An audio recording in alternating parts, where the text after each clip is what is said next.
Former Special Assistant to President Donald Trump, Marc Lotter. Marc, thanks so much for coming on National Report today. There is one follow-up tweet to that, though. The Congresswoman later said she was talking about Zuckerberg. But I'll ask you, why is this backlash happening over the announcement of Elon Musk's Twitter takeover?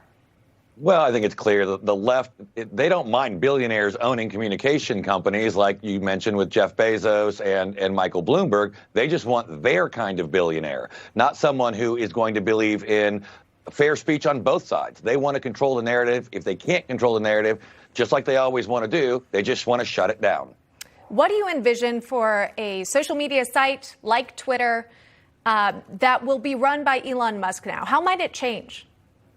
Well, I think, first off, you're not going to see conservatives being silenced or censored. You'll see both sides of an argument being able to be played out in the public sphere. And that's what we want in free speech and a free press where you can air ideas on both sides. But what the left doesn't want that. They want to control that narrative. So I see Elon Musk obviously improving it, stopping the throttling or censorship of conservative voices, of conservative thought.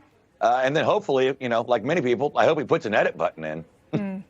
I know. Those spell check errors, sometimes just having a little extra time to catch it before it goes out would be helpful.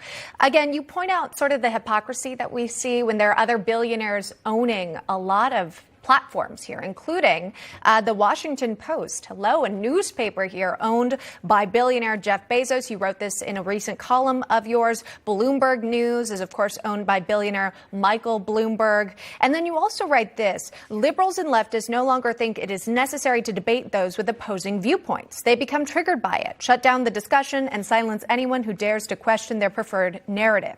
If they can't win the argument, they turn to censorship and cancel culture to silence any dissent. Some strong words there, and perhaps, that's clear when you're on these social media platforms, when you look at the trending section online as well. Does that seem like, certain stories sort of rise to trending status and others are more suppressed?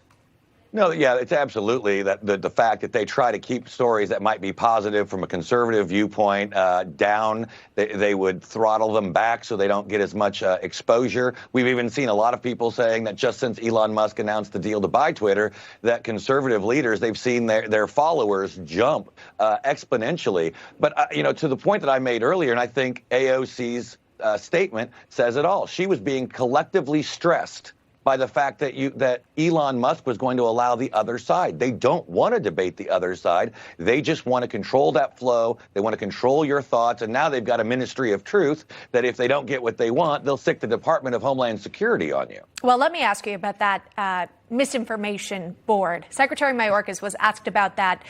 Here's what also he had to say on CNN. Let's listen.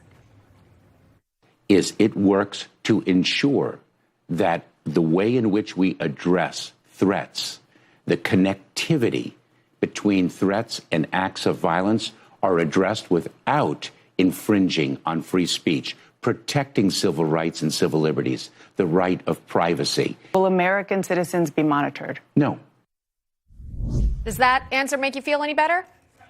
Well, I mean, that's the answer he has to give, but let's see what they do in practice. They'll talk about free speech all the time, but then when it came to the Hunter Biden laptop story, they were the first ones to champion calling it disinformation. They got all of their former, officials in the deep state to call it a Russian misinformation, and we all know that to not be true. So the question is, what are you saying now? What are you going to do in reality? And that's where the First Amendment is so important. It is not the government's business to patrol free speech. Free speech is free speech, and we don't get that right from the government.